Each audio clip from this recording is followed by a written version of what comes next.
The night hiker.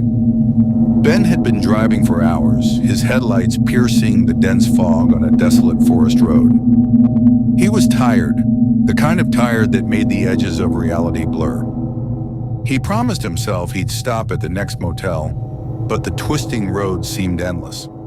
As he rounded a sharp curve, his headlights caught a figure standing on the roadside. A man wearing a tattered coat, waving one arm as if signaling for help. Ben's stomach knotted. It was late and the man's face was hidden in shadows. Still, he slowed down, but something about the man's posture felt off. He sped up and passed him by. Relief washed over him, but it was short-lived.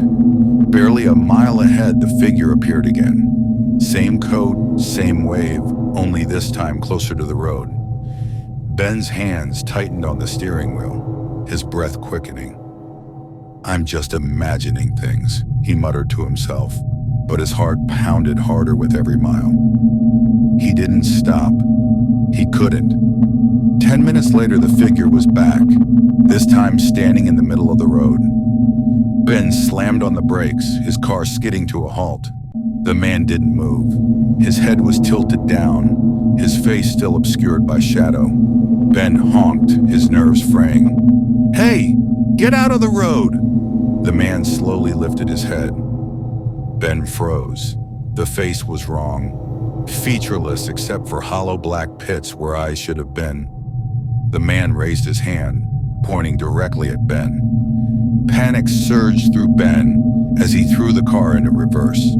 The figure didn't move but seemed to grow taller, its form stretching unnaturally, as if the darkness itself was feeding it.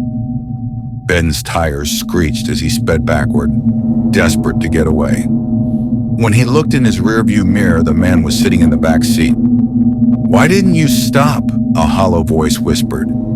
Ben screamed, swerving violently. The car veered off the road, slamming into a tree. When he opened his eyes, the figure was gone, and so was the car's back seat, now crumpled and empty. He stumbled out of the wreck, bleeding and dazed, only to see the figure standing in the distance, waiting. Ben didn't stay to find out what would happen next. He ran into the forest, not knowing where he was going.